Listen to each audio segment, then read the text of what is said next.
کریم جمی حضرات، السلام علیکم ورحمۃ اللہ تعالی وبرکاتہ۔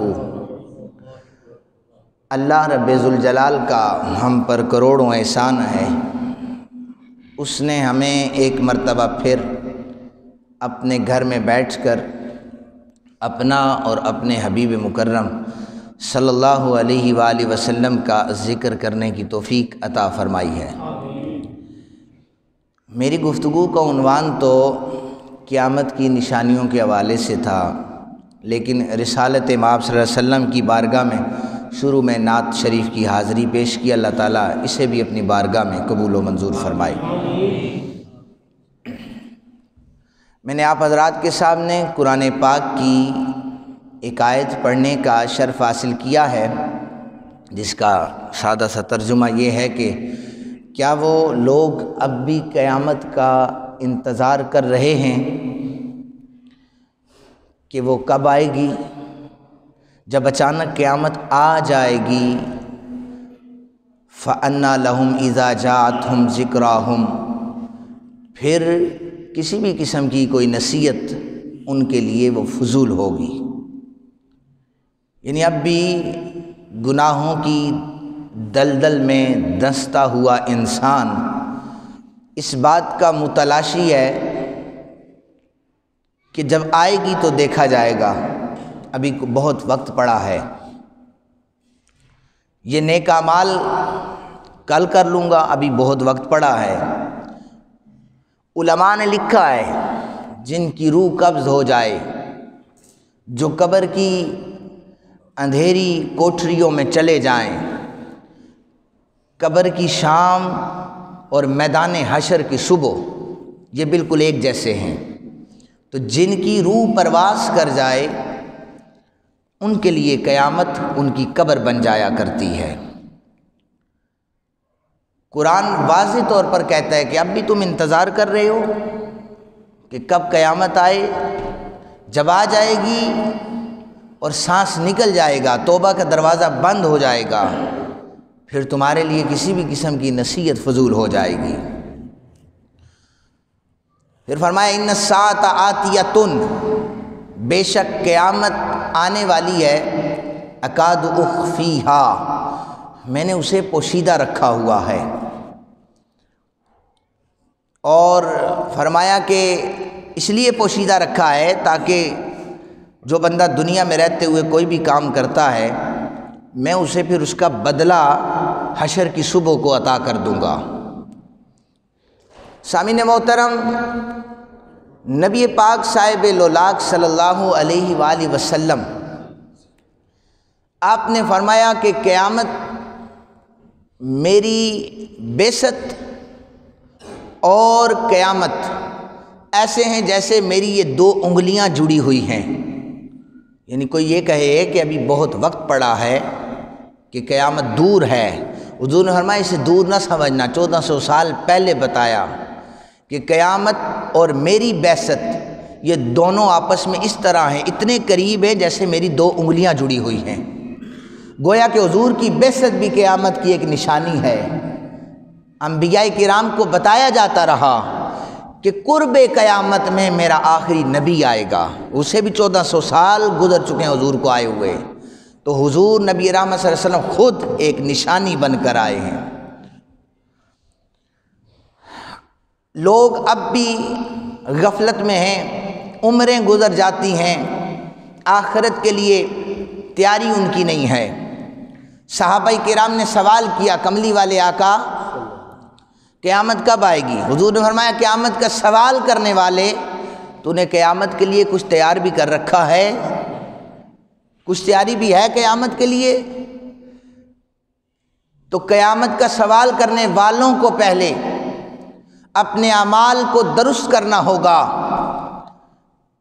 قیامت کے آنے سے پہلے قیامت کی تیاری کرنی ہوگی، تاکہ ہم امتحان کے لیے جب تیار ہوں گے تو تب اس میں کامیاب بھی ہو جائیں گے۔ انسان کی قبر میں جو 3 سوالات ہیں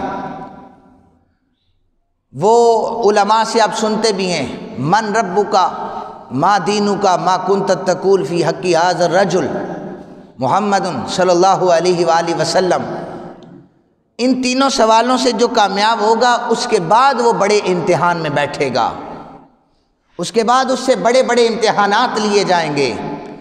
لیکن جسے اللہ کا پتہ نہ ہو اور جسے دین مصطفیٰ کا پتہ نہ ہو اور جسے مصطفیٰ کریم صلی اللہ علیہ وآلہ وسلم کی زندگی کا سنت کا نہ پتہ ہو، وہ کیا جواب دے گا ان تینوں سوالوں کے؟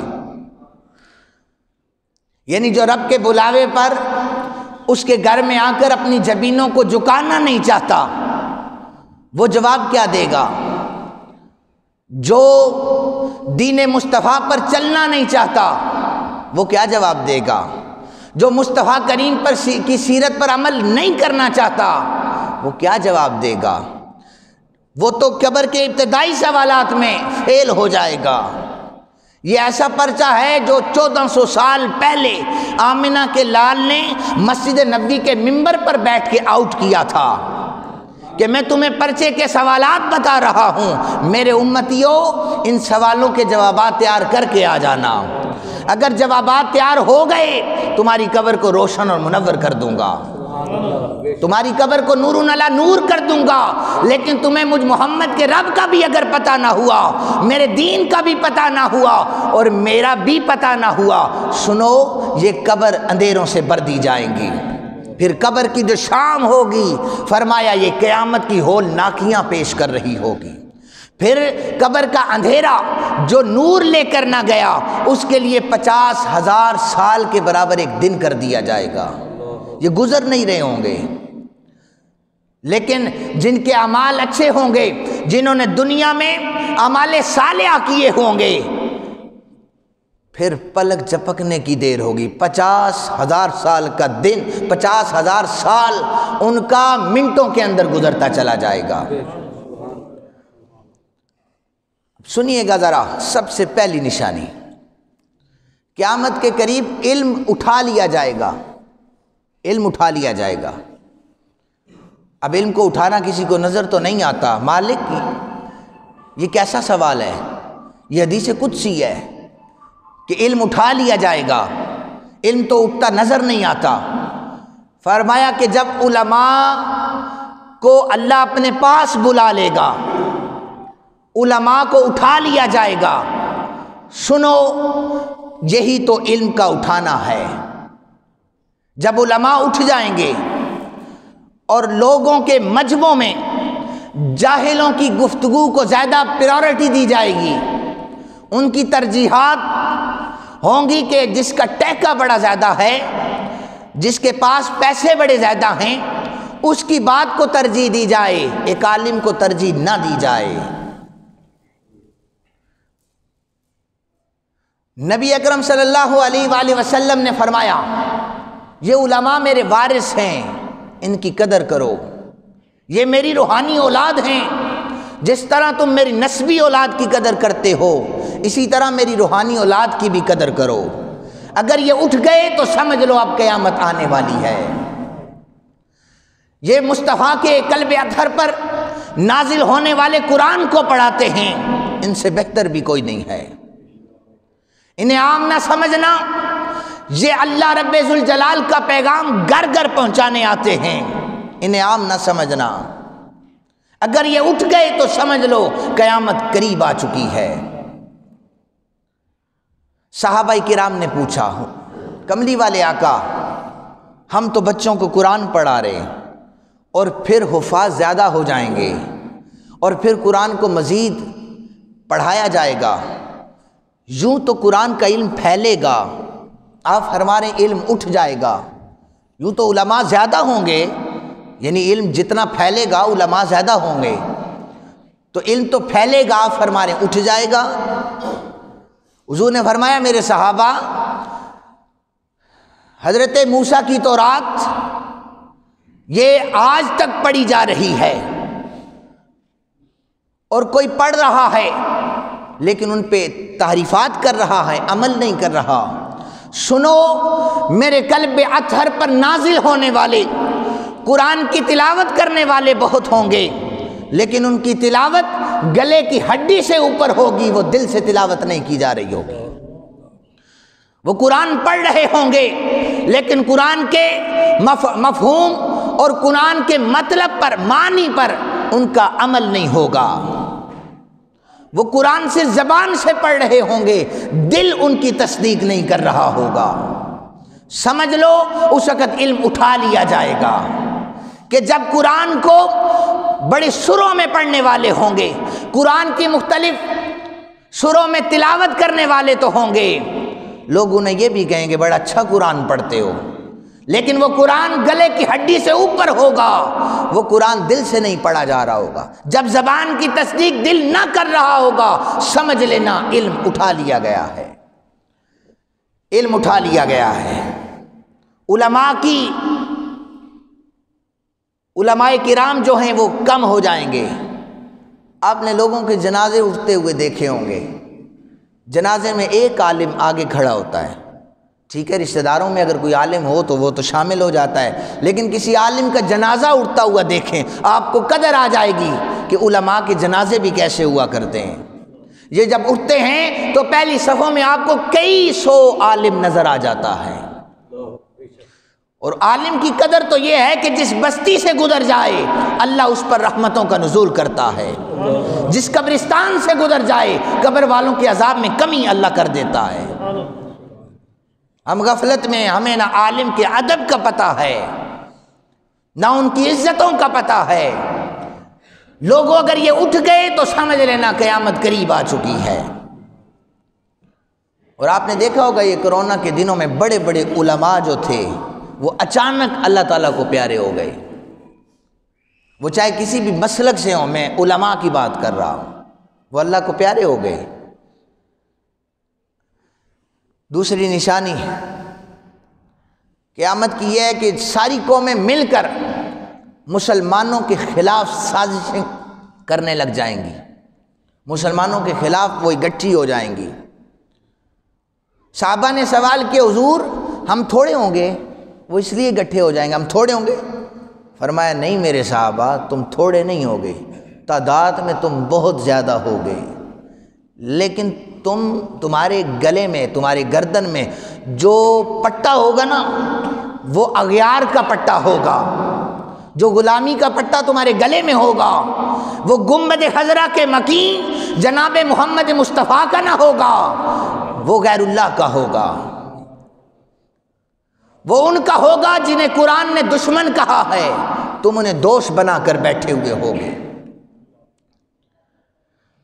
52 اسلامی ممالک ہیں، 52 اور ابھی بھی کوئی ادھر ہے، کوئی ادھر ہے، کوئی ادھر ہے۔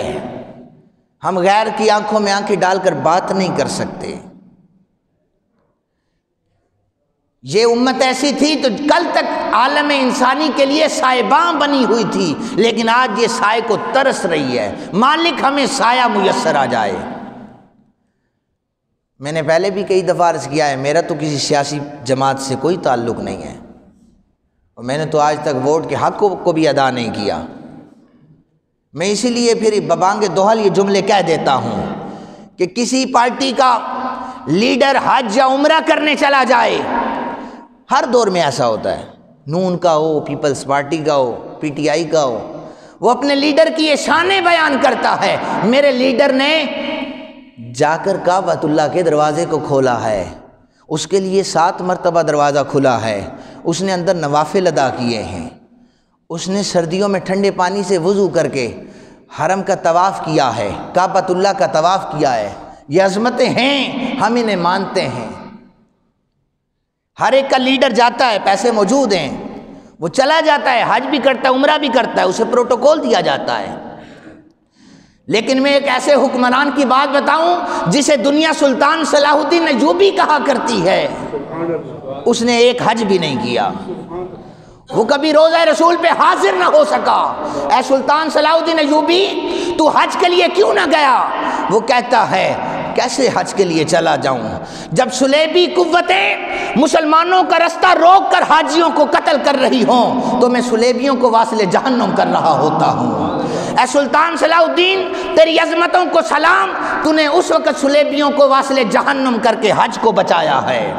اس نے کہا کعبۃ اللہ کا طواف کیسے کرنے آ جاتا؟ جب بھی میں ارادہ کرتا تھا مصطفیٰ کی امت پر ظلم ہو رہا ہوتا تھا، میں حج کو چھوڑ کر مصطفیٰ کی امت کی لچپالی کرنے چلا جاتا تھا، پھر غیر ہم پر مسلط نہ آ سکا تھا، پھر قومیں ہم پر مسلط نہیں آ سکتی تھی۔ ہماری فیس بک کی پوسٹیں یہ ہوتی ہیں، ہمارا وزیر اعظم، ہر دور کا وزیر اعظم، وہ عمرہ کرنے چلا گیا، بڑا کمال کر رہا ہے، لیکن سلطان صلاح الدین ایوبی نے حج نہ کیا۔ وہ اپنے نام کے ساتھ حاجی تو نہ لکھوا سکا، لیکن آج دنیا آج بھی اسے جھک کر سلام پیش کرتی ہے۔ انہوں نے مصطفیٰ کا کلمہ زبان سے نہیں بلکہ دل کی گہرائیوں سے پڑھا تھا، دل کی گہرائیوں سے پڑھنے والے تھے وہ سلطان صلاح الدین ایوبی۔ جب انہیں پتہ چلا نا تمام جو کفار کی طاقتیں وہ تمہارے خلاف ہو چکی ہیں، سلطان صلاح الدین ایوبی کو پتہ چلا کہ ساری قوتیں مل کر اب تمہارے خلاف لڑنے لگی ہیں۔ اب سنیے گا ذرا حکمران کیسے ہوتے ہیں، چونکہ قوموں کا ذکر ہے کہ قومیں ہم پر مسلط ہو جائیں گی، یہ قیامت کی نشانی ہے، تو پھر میں اس بادشاہ کا ذکر کیوں نہ کروں جو مصطفیٰ کا سچا غلام تھا۔ پتہ یہ چلا کہ سلطان صلاح الدین ایوبی سارے بحری بیڑے سمندر کے ذریعے آپ پر حملہ کرنے لگے ہیں۔ صلاح الدین ایوبی نے اپنے سپاہیوں کو جمع کیا، سپاہیوں کو جمع کر کے فرمایا، حکم دیا، آج کی رات دو کام کرنے ہیں، تم جا کر مورچے سنبھال لو، میں اپنی ڈیوٹی کرنے لگا ہوں۔ اور یہ جملہ سلطان صلاح الدین ایوبی نے مسجد کے ممبر پر بیٹھ کے کہا تھا، کسی میٹنگ ہال میں نہیں کہا تھا، کسی بنگلے میں بیٹھ کے نہیں کہا تھا۔ اس نے کہا تھا ایک جو تمہارا کام ہے وہ تم کرو، جو میرا کام ہے وہ میں کروں گا۔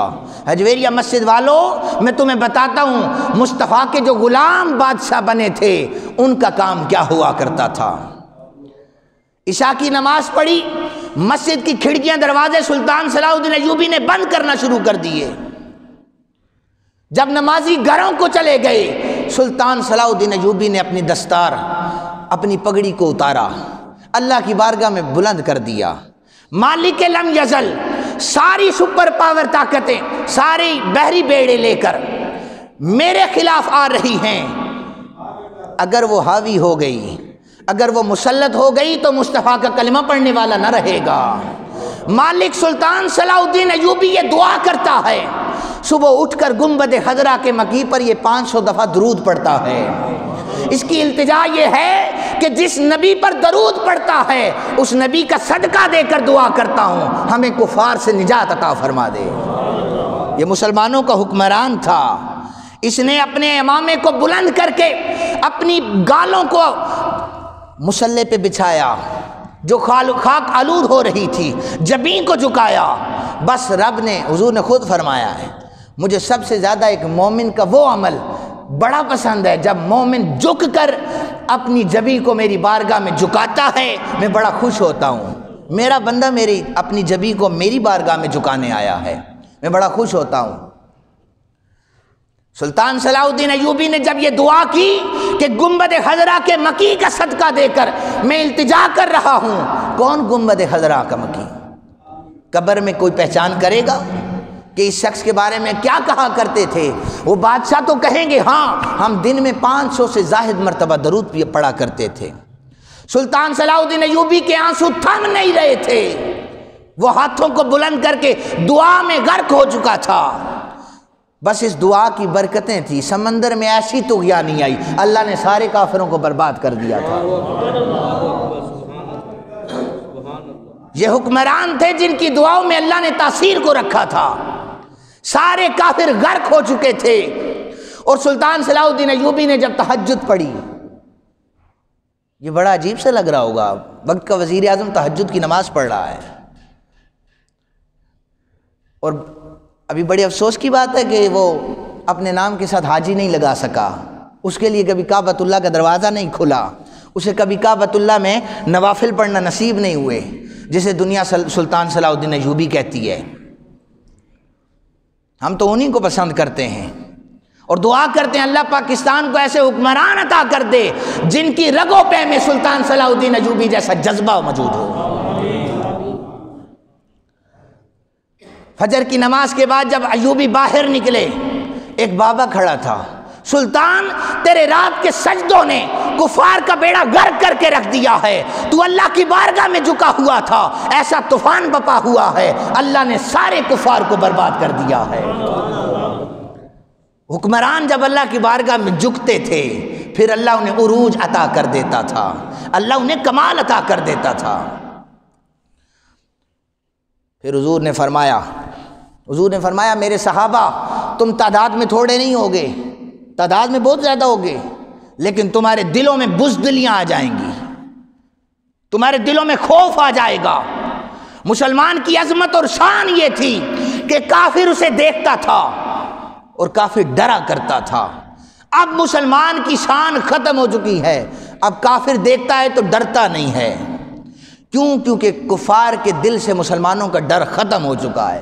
اس کی وجہ یہ ہے کہ مسلمانوں کے دل سے اللہ کا ڈر ختم ہو چکا ہے۔ جس نے اللہ کو بلایا اور اللہ کے رسول کو بلایا، کفار اسی پر مسلط ہو جاتا ہے۔ اور یہ بظاہر کہنے میں تو کفار ہے، لیکن یہ اللہ کا عذاب ہوتا ہے جو انسان پر نازل ہو جاتا ہے۔ وقت کم ہے، نشانیاں بڑی طویل ہیں، دعا کیا کریں اللہ تعالیٰ ہم سب کو عمل کرنے کی توفیق عطا فرمائے۔ فرمایا قرب قیامت میں مومن کی حیثیت، مومن کی فضیلت بھیڑ بکریوں سے بھی کم ہو جائے گی، بھیڑ بکریوں سے بھی کم ہو جائے گی۔